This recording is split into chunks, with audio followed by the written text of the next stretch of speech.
But the New York Mets are about to begin a stretch of the season that I'm labeling, Tiki, the month of survival.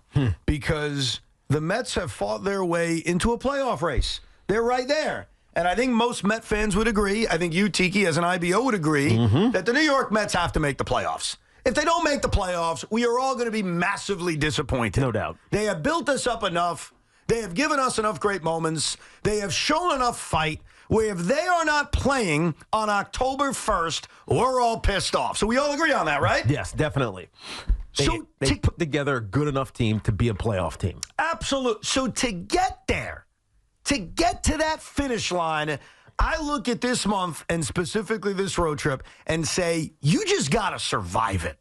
Because this could be a month that turns into their death sentence. They're about to play, I'm not kidding, not only 10 games on the road in a row. You just heard it in the update. You heard Brandon Immo talking about it in 4 different cities, in 3 different time zones. But they're about to play 20 of 29 games on the road. And while the Mets have been a very good road team this year, it is asking a lot to succeed on the road 20 out of 29 times. So what I'm asking for, Teak, and I think it's reasonable, is to just survive the month. Yeah, but it's not going to be easy from a logistics standpoint.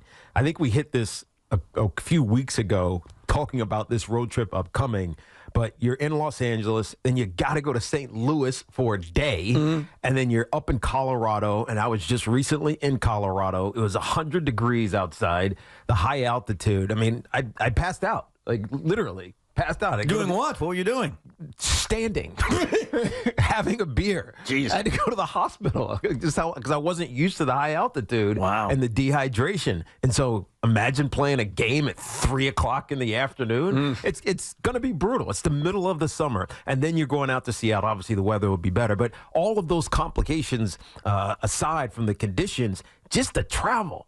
Like, it's hard to live out of a suitcase and try to get yourself ready day after day after day to play baseball, even though some of these series, in particular the Angels and the Rockies, they should be ones you should walk through. Well, but still, you're on the road and there are complications, and we'll see what they're made out of. This is the type of road trip that shows you we have the resiliency to weather whatever's thrown in front of us. And I think what makes it extra challenging for a team built like the New York Mets is that they don't have an ace. When you have a dominant ace, when you have maybe 2 dominant aces, which is rare, but as we recall a few years ago, that's what the Mets were built around, then you've got that day once a week, once every 5 days, where you can throw your best pitcher on the mound, and even when the bats are tired, and even when you play a sloppy game, maybe that ace can lead you to an ugly 2-1 victory. The Mets are built on offense. Now, can they mix in a couple of good starts here and there? Sean Manaea has certainly mixed them in at times. Absolutely. But they don't have that lockdown ace. This is a team where if they're going to succeed, they've got to score a lot of runs. Yeah. And I think that makes it even more difficult when you're playing a road trip like this where, yeah, they're not machines. This isn't MLB The Show where you turn the game on and you're playing the crappy Angels and it should be easy. They have to go to Anaheim, then a day in St. Louis, then 3 days in Colorado where poor Tiki ended up in the hospital, and then out to Seattle where MLB gave the Mets one final shiv by moving the Sunday afternoon game to a Sunday night game.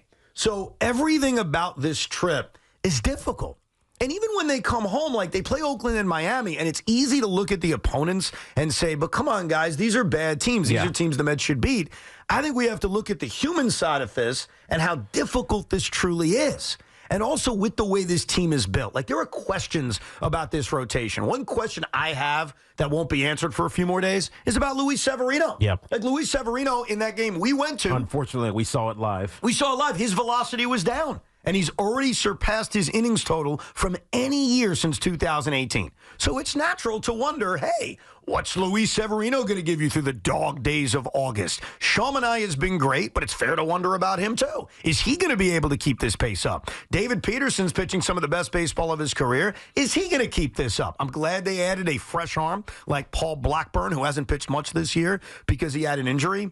But this team is about to be tested in a major way, which is why I look at this trip and I look at this month, and I can't be fat, and I can't be arrogant, and I can't say we got to dominate. Like, if they can go 6-4 on this West Coast trip, I promise you, I will sit with you on that Monday after and say, hey, they did a hell of a job. You know, I always find it interesting when teams, whatever the sport, end up taking something and running with it or getting galvanized by it. And it was many things for the Mets over the last month and a half, 2 months.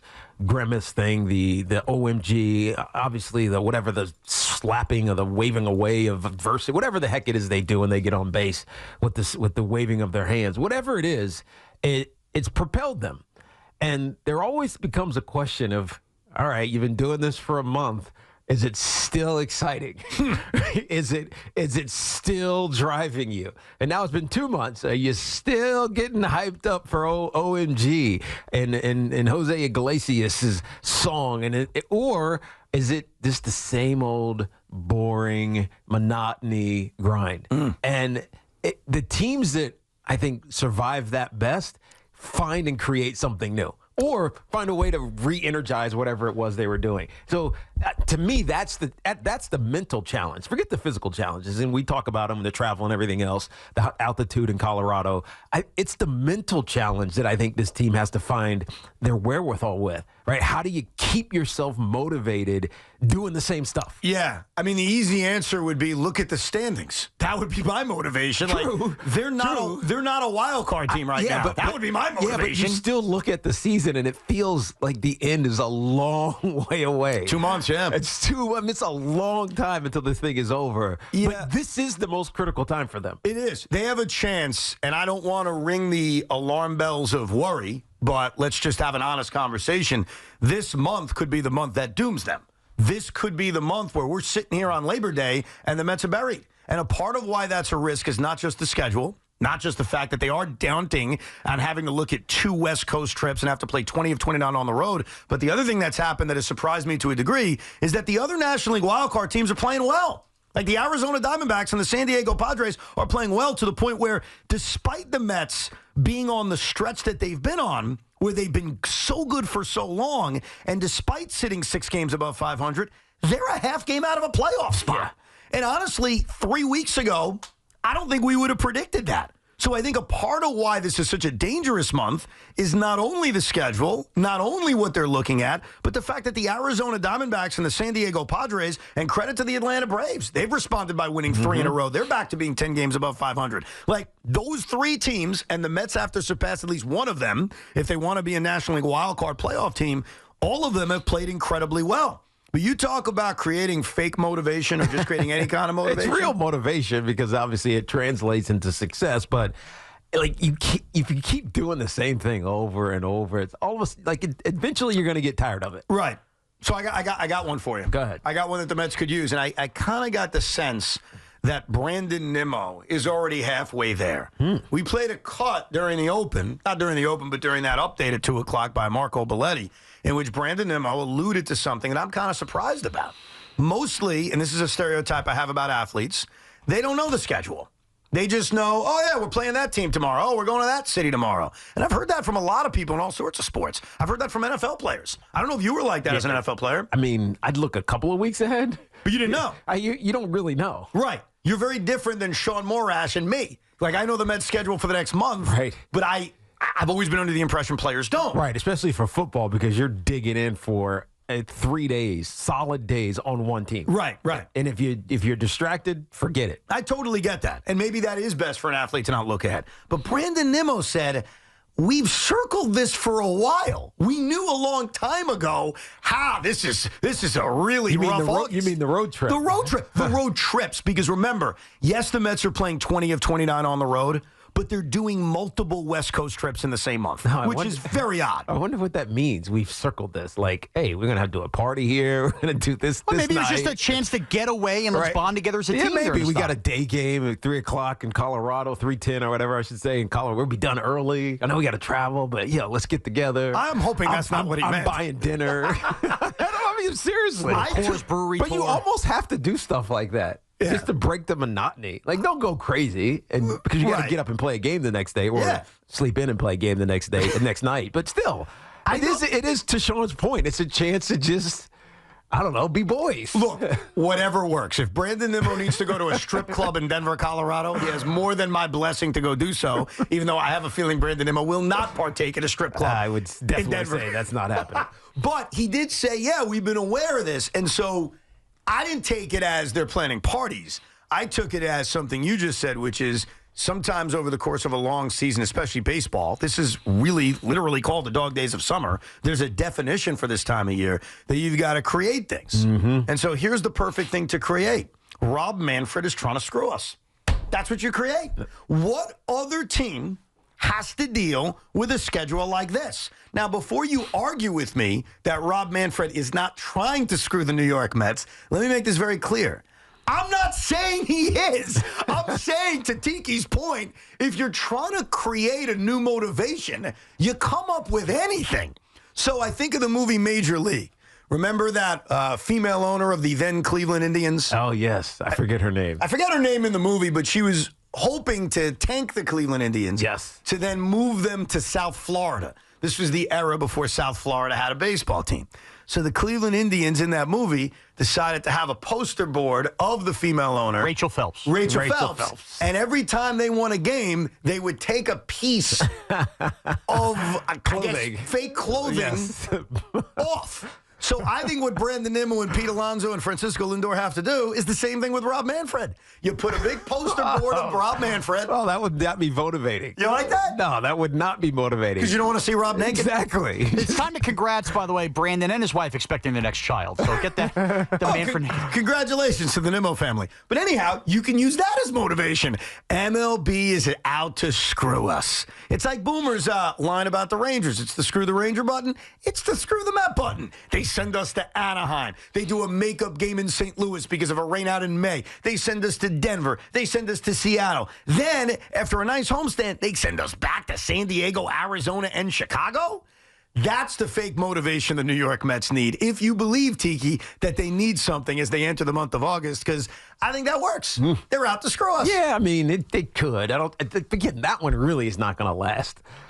Why not? Because eventually you just kind of realize, or someone smart in the clubhouse will be like, you guys, are just making this up. Right. Like, what evidence do you have? You get the guy who's the contrarian, and all of a sudden he's just being anti whatever the narrative is in the clubhouse. And there's always one in the building. There's always one, and also, there's probably multiple of them. And when you figure out, oh, that's right, baseball puts up the schedule about 17 months. Exactly, that's true. Right. Don't forget, we just got next year's 2 weeks ago. I know. And Evan, one more point on the schedule. Forget the whole road trip. This weekend is even more important because no matter what, you lose when you lose with the Pirates facing the Diamondbacks. Yeah, no, and look, that's a part of it, too. Like, there are so many National League teams bunched together that, and you can look at the positive of that. The positive is when you win, you gain ground on somebody. I think this is a real challenge, and I said this the other day on the Rico. I'll say this to you right here on WFAN. I believe the New York Mets' chances of making the postseason is a coin flip. I think it's really a 50-50 proposition. I believe in this team. I think they're a good team. Okay, so that's one of the positives. I believe in the team. They're a good team. They've scored a lot of runs. This offense is legit. Mark Vientos continues to blossom as a star. They've had so many guys step up. So I believe in them. Number two, I like some of the moves that David Stearns made before the trade deadline. I think this bullpen is vastly improved from the way it looked a month ago. And with a couple of arms coming back off the injured list, it can get even better. The rotation does worry me. It's worried me all year. But overall, I think the team is good. That's the column of positivity. The column of negativity is that I'm surprised how good some of these other National League teams have played. How good Arizona's been. How good San Diego's been. You mentioned the Pittsburgh Pirates, Sean. The Pirates are a real factor here. And so I think when I sat here about a month or two ago, I thought 84 wins would be enough.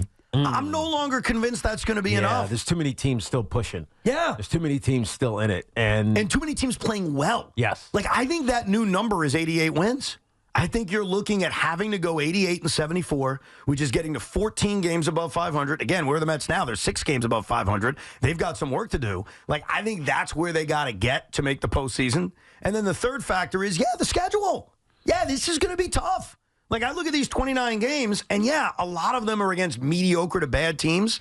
But if I'm being honest with you before the stretch begins, I would sign for 15 and 14. I think they have to survive the month. They're probably not going to be in a playoff spot out of Labor Day. And then, with a lot of home games, do the damage in September. Yeah, just think how deflating that'll be, though. if they're out of the wild card. Think how hard it was for them to work their way back into it. I still remember those conversations from a month and a half ago where people were saying, but there's 7 teams ahead of them. They're only 4 games out, but there's 7 teams. And then they made that up. They get into the number 1 slot, even though it was kind of fugazi only for a day.